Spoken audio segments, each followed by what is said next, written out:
পবিত্র ঈদ উল ফিতর কাল সকাল 8:30টায় জাতীয় ঈদগাহে প্রধান জামাত, প্রস্তুত শোলাকিয়া সহ দেশের সব ঈদগাহ। মধ্যপ্রাচ্যের সাথে মিল রেখে দেশের কয়েকটি স্থানে ঈদ উদযাপন, সৌদি আরব সহ বিশ্বের বিভিন্ন দেশে পালিত হচ্ছে ঈদ উল ফিতর।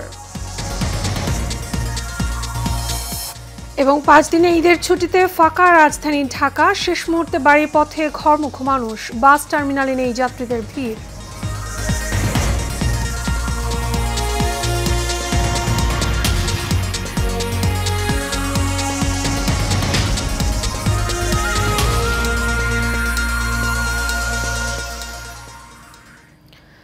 স্বাগত এশিয়ান নিউজে, আপনাদের সঙ্গে আছি আমি মিতা মৌসুমী। শুনছিলাম বিআরবি কেবল ইন্ডাস্ট্রিজ লিমিটেড সংবাদ শিরোনাম। এবারে চলে যাব বিস্তারিত সংবাদে।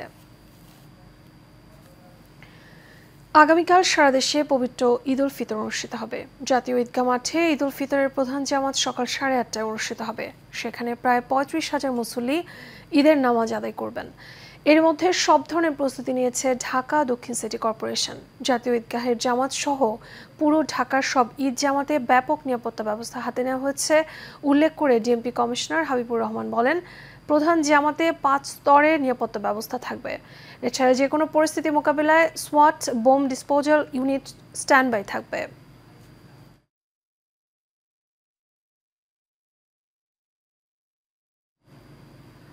এদিকে কিশোরগঞ্জের শোলাকিয়া ঈদগাহ ময়দানে 197তম ঈদ উল ফিতরের জামাতের জন্য শেষ হয়েছে প্রস্তুতি।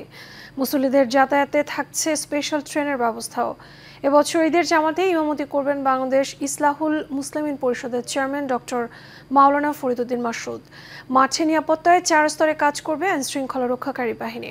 কিশোরগঞ্জ থেকে হাফিজুর রহমান সুমনের পাঠানো তথ্য ছবিতে বিস্তারিত জানাচ্ছেন রাশেদ আকন। কিশোরগঞ্জের ঐতিহাসিক শোলাকিয়া ঈদগাহ মাঠে দেশের সবচেয়ে বড় ঈদ উল ফিতরের জামাত আয়োজনে চলছে মাঠে দাগ কাটা, চুনকাম, অজুখানা মেরামত সহ শেষ মুহূর্তের প্রস্তুতি। বরাবরের মতো এবারও ঈদের জামাতেও অংশ নিতে আসা মুসল্লিদের যাতায়াতের সুবিধার্থে শোলাকিয়া এক্সপ্রেস নামে 2টি স্পেশাল ট্রেনের ব্যবস্থা রাখা হয়েছে। ঈদগাহ মাঠটিতে আমি আমার দাদার হাত ধরে কিন্তু প্রথম ঈদগাহ নামাজ আদায় করতে আসতাম, পরবর্তীতে বাবার হাত ধরে, এমনকি পরবর্তীতে আমি একাই না এখানে নামাজ পড়তে আসি। সুদূর চট্টগ্রাম থেকে এসে শোলাকিয়া মাঠে এবার ঈদের জামাত পড়ার আশা করি। আল্লাহ তাআলার জন্য আমাদের সেই আশাকে পূরণ করে। লক্ষ লক্ষ মুসল্লি আসে, সবার সাথে একসাথে নামাজ পড়ি। আমরা মহান আল্লাহর কাছে প্রার্থনা করি সবাই একসাথে হাত তুলে যেন সকলের দোয়া যেন আল্লাহ কবুল করেন। ঈদে মোনাজাতে অংশগ্রহণ করি, তাই এই ক্ষেত্রে নিজের একটা আত্মতৃপ্তির বিষয় আছে এবং আল্লাহ সন্তুষ্টির একটু বিষয় আছে। এদিকে 197তম ঈদ উল ফিতরের জামাতে মুসল্লিদের নিরাপত্তায় আইনশৃঙ্খলা বাহিনীর পক্ষ থেকে নেওয়া হয়েছে কয়েক স্তরের নিরাপত্তা ব্যবস্থা। আশা করি অত্যন্ত নিরাপত্তার সাথে স্বচ্ছন্দে এখানে মুসল্লিগণ ঈদের জামাতে আসবেন এবং ঈদের নামাজ শেষে অবশ্যই নিরাপদে বাড়ি ফিরবেন। আর সম্মানিত মুসল্লিদের কাছে আমাদের একটা বিনীত অনুরোধ রয়েছে, সেটা হচ্ছে আপনারা যখন এখানে আসবেন শুধু জায়নামাজ নিয়েই এখানে আসবেন। আমাদের 4 স্তরের নিরাপত্তা ব্যবস্থা থাকবে। তার মধ্যে আমাদের প্রতিটি এন্ট্রি এবং এক্সিট গেটে র্যাবের সশস্ত্র সদস্যরা মোতায়েন থাকবে এবং অভ্যন্তরে আমাদের ওয়াচ টাওয়ার থাকবে 2টি, যেখানে প্রশিক্ষিত স্নাইপার রাইফেল সদস্যরা স্নাইপার রাইফেল এবং বাইনোকুলার সহ দায়িত্ব পালন করবেন। ঈদগাহ মাঠ পরিদর্শনের পাশাপাশি সার্বিক প্রস্তুতি নেওয়া হয়েছে জেলা প্রশাসনের পক্ষ থেকে। আমাদের মাঠ প্রস্তুতি প্রায় শেষ পর্যায়ে। এইখানে মুসলিয়ানদের জন্য আমাদের মাঠের অভ্যন্তরেই সুপেয় পানির ব্যবস্থা করা হয়েছে। এছাড়া তাদের ওযুর জন্য বড় পরিসরের ব্যবস্থা গ্রহণ করা হয়েছে, তাদের ওয়াশরুম স্থাপন করা হয়েছে। এবছর ঈদের জামাত অনুষ্ঠিত হবে সকাল 10টায় আর ইমামতি করবেন বাংলাদেশ ইসলাহুল মুসলিমিন পরিষদের চেয়ারম্যান ডক্টর মাওলানা ফরিদউদ্দিন মাসউদ। Rashed Akon, Asian television. বাংলাদেশের আকাশে ঈদের চাঁদ দেখা না গেলেও সৌদির সঙ্গে মিল রেখে দেশে বিভিন্ন স্থানে পালিত হচ্ছে ঈদ উল ফিতর। মধ্যপ্রাচ্যের সঙ্গে মিল রেখে চাঁদপুরে 5 উপজেলার অর্ধশত গ্রামের মানুষ আজ পবিত্র ঈদ উল ফিতর উদযাপন করছে। চাঁদপুর, সাতক্ষীরা, ভোলা, বরিশাল, বাগেরহাট, দিনাজপুর, টাঙ্গাইল, ফরিদপুর এবং দিনাজপুরে বেশ কয়েকটি গ্রামে উদযাপিত হচ্ছে ঈদ উল ফিতর। চাঁদপুরে হাজীগঞ্জ উপজেলায় সাদরা দরবার শরীফ সহ জেলার প্রায় 40টি গ্রামে ঈদ উদযাপন করছে। ব্যাপক উৎসাহ, উদ্দীপনা এবং ধর্মীয় ভাবগাম্ভীর্যের মধ্য দিয়ে বিশ্বের বিভিন্ন দেশে পালিত হচ্ছে ঈদ উল ফিতর। মালয়েশিয়ার জাতীয় মসজিদ নেগারায় ঈদের নামাজে অংশ নেন দেশটির বিভিন্ন রাজনৈতিক ব্যক্তিবর্গ। মুসলিম সংখ্যাগরিষ্ঠ দেশটিতে মালয় সহ প্রায় 7টি দেশের ধর্মপ্রাণ অভিবাসী মুসল্লিরা একসাথে সকাল 8:30টায় ঈদের জামাত আদায় করেন। এ সময় মালয়েশিয়া অবস্থানরত প্রবাসীরাও ঈদ উৎসবে শরিক হয়েছেন। এছাড়াও সৌদি আরব, সংযুক্ত আরব আমিরাত ছাড়াও কাতার, মিশর, Kuwait, Bahrain, Yemen, Iraq, Lebanon, Syria, ফিলিস্তিন সহ মধ্যপ্রাচ্য, ইউরোপ, উত্তর আমেরিকা, ওয়াশিনিয়া এবং এশিয়ার বেশ কিছু দেশে আজ পালিত হচ্ছে ঈদ উল ফিতর। মুসলমান ধর্মাবলম্বীদের সবচেয়ে বড় দুই উৎসবের একটি ঈদ উল ফিতর।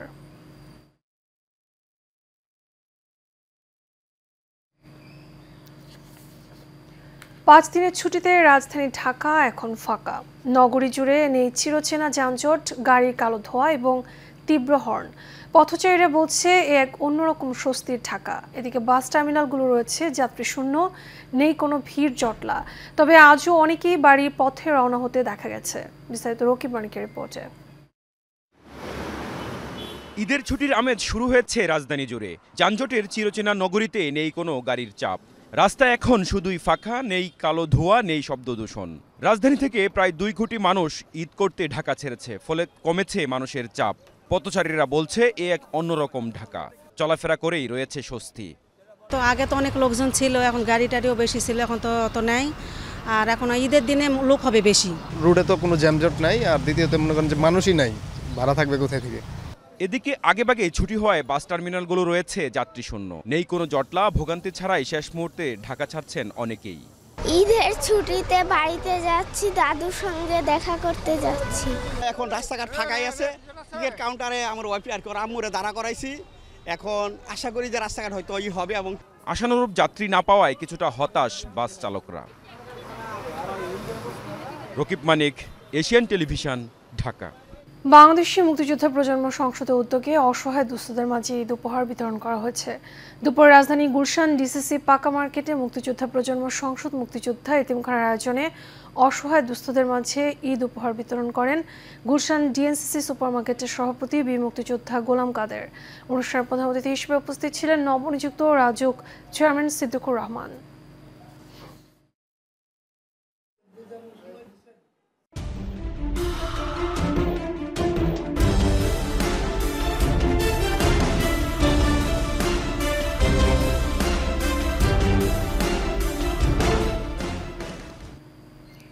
বাংলা।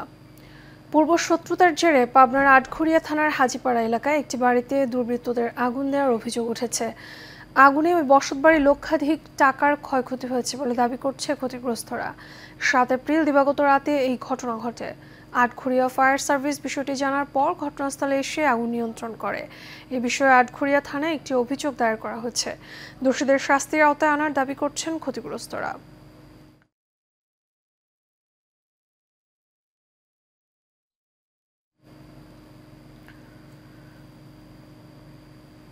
নাগরিক জীবনের কর্মব্যস্ততার ভিড়ে অল্প সময়ের অবসরে চিত্ত বিনোদনের জন্য সবাই চলে আসে পার্কগুলোতে।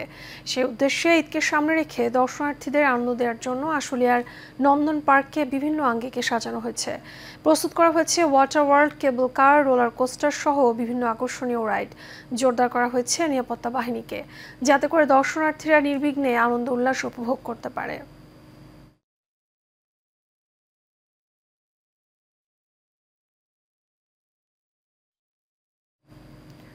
নকশন্দি মনোহরদীতে চন্দনবাড়ি ইউনিয়নের মোহাম্মদ মুসলিউদ্দিন আবু চেয়ারম্যান কল্যাণ ট্রাস্টের পক্ষ থেকে 1000-এর অধিক দরিদ্র অসহায়ের মাঝে ঈদ উপহার বিতরণ করা হয়েছে।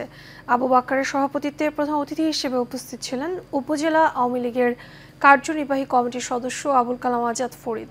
বিশেষ অতিথি হিসেবে উপস্থিত ছিলেন উপজেলা আওয়ামী লীগের ত্রাণ এবং পুনর্বাসন সম্পাদক তৌহিদ সরকার এবং কলাবাগান থানা আওয়ামী লীগের প্রচার ও প্রকাশনা সম্পাদক ইঞ্জিনিয়ার হাবিব সহ আরও অনেকে। গত রোববার দেশের দক্ষিণ অঞ্চলে কয়েকটি জেলার উপর দিয়ে বয়ে যাওয়া কালবৈশাখী ঝড়ে তছনছ হয়ে যায় বসতঘর সহ বিভিন্ন স্থাপনা, গাছপালা সহ ফসল। এতে ঝালকাঠি, রাজাপুর এবং কাঠালিয়ার কয়েকটি বসতঘর সহ বিভিন্ন প্রতিষ্ঠান পুরোপুরি বিধ্বস্ত হয়ে যায়। কালবৈশাখী ঝড়ে ক্ষতিগ্রস্ত 15 জনকে আর্থিক সহায়তা দিয়েছেন বাংলাদেশ আওয়ামী লীগের কেন্দ্রীয় মুক্তিযুদ্ধ বিষয়ক উপকমিটির সদস্য এবং কর্ণফুলী গ্যাস ডিস্ট্রিবিউশনের পরিচালক এম মনিরুজ্জামান মনির। বুধবার দুপুরে উপজেলা আওয়ামী লীগের প্রধান কার্যালয়ে মনিরুজ্জামান মনিরের পক্ষে আর্থিক সহায়তা প্রদান করা হয়। এ সময় উপস্থিত ছিলেন রাজাপুর উপজেলা আওয়ামী লীগের সভাপতি এবং জেলা পরিষদ সদস্য অ্যাডভোকেট খায়রুল আলম সরফরাজ, উপজেলা আওয়ামী লীগের সাধারণ সম্পাদক এবং উপজেলা ভাইস চেয়ারম্যান জিয়া হায়দার খান লিটন, উপজেলা আওয়ামী লীগের সাংগঠনিক সম্পাদক শফিকুল ইসলাম ডেজলিং তালুকদার, শেখ রাসেল স্মৃতি সংসদের সভাপতি জামাল হোসেন এবং সাধারণ সম্পাদক সাইফুজ্জামান রুবেল সহ আরও অনেকে। কুড়িগ্রামের নাগেশ্বরীর তেলিয়ানির পাড় এলাকায় পবিত্র মাহে রমজান এবং ঈদ উপলক্ষে মানবতার ডাক সামাজিক ফাউন্ডেশন উদ্যোগে ইফতার মাহফিল এবং ঈদ সামগ্রী বিতরণ করা হয়েছে। বাংলাদেশ ইসলামী সংস্কৃতি সোসাইটি জেলা শাখার চেয়ারম্যান লোকমান হেকিমের সার্বিক সহযোগিতায় এতে উপস্থিত ছিলেন কুড়িগ্রাম 1 আসনের সংসদ সদস্য এ কে মোস্তাফিজুর রহমান মোস্তাক। এছাড়া উপস্থিত ছিলেন উপজেলা জাতীয় পার্টির সাধারণ সম্পাদক আনিসুর রহমান, উপজেলা আওয়ামী লীগের সহ সভাপতি আব্দুল হাকিম এবং বণিক সমিতির সভাপতি ফজলুল হক সহ আরও অনেকে।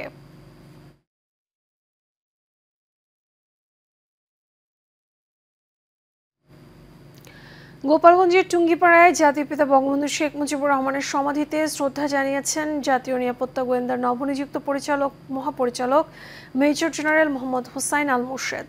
বেলা 12টায় টুঙ্গিপাড়া পৌঁছে বঙ্গবন্ধুর সমাধিসৌধ বেদিতে পুষ্পস্তবক অর্পণ করে গভীর শ্রদ্ধা জানান তিনি। পরে বঙ্গবন্ধু তার পরিবারের শহীদ সদস্য এবং মহান মুক্তিযুদ্ধে আত্মদানকারী সকল শহীদদের রুহের মাগফিরাত কামনা করে দোয়া এবং মোনাজাত করেন। এ সময় জাতীয় নিরাপত্তা গোয়েন্দার পরিচালক ব্রিগেডিয়ার জেনারেল শাহান সাদি, গোপালগঞ্জের যুগ্ম পরিচালক মোহাম্মদ আবু জাফর সিদ্দিক সহ আরও অনেকে। রাজধানীর শ্যামপুরে চাঁদা না পেয়ে মোহাম্মদ সেলিম ব্যাপারী নামে এক ব্যবসায়ীকে কুপিয়ে হত্যা করেছে দুর্বৃত্তরা। শ্যামপুর হাই স্কুল রোডে এই ঘটনা ঘটে। স্বজনদের অভিযোগ, চাঁদা না পেয়ে স্থানীয় সন্ত্রাসী ইমান আলী, হৃদয়, জীবন, রাসেল, সাক্কাত, রিয়াজ সহ আরও বেশ কয়েকজন সেলিম ব্যাপারীকে এলোপাথারি কুপিয়ে জখম করে। পরে আহত সেলিম ব্যাপারীকে ঢাকা মেডিকেল কলেজ হাসপাতালে ভর্তি করা হয়। অবস্থা বেশি খারাপ হলে তাকে ধানমন্ডি পপুলার হাসপাতালে স্থানান্তর করা হয়। 6 দিন চিকিৎসা শেষে গতরাতে হাসপাতালে মারা যান সেলিম ব্যাপারী।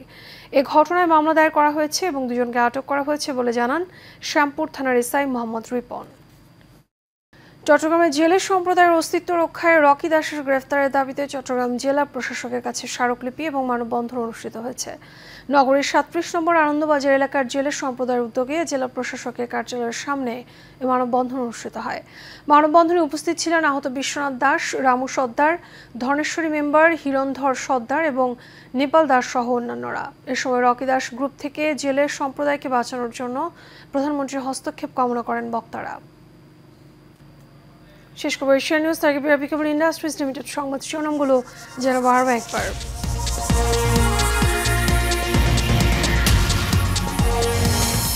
পবিত্র ঈদ উল ফিতর কাল সকাল 8:30টায় জাতীয় ঈদগাহে প্রধান জামাত, প্রস্তুত শোলাকিয়া সহ দেশের সব ঈদগাহ। মধ্যপ্রাচ্যের সাথে মিল রেখে দেশের কয়েকটি স্থানে ঈদ উদযাপন, সৌদি আরব সহ বিশ্বের বিভিন্ন দেশে পালিত হচ্ছে ঈদ উল ফিতর। এবং 5 দিনের ঈদের ছুটিতে ফাঁকা রাজধানী ঢাকা, শেষ মুহূর্তে বাড়ির পথে ঘরমুখ মানুষ, বাস টার্মিনালে নেই যাত্রীদের ভিড়। এশিয়া নিউজের পর্যন্ত আমাদের পরবর্তী সংবাদ দেখার আমন্ত্রণ রইল। ধন্যবাদ সাথে থাকার জন্য।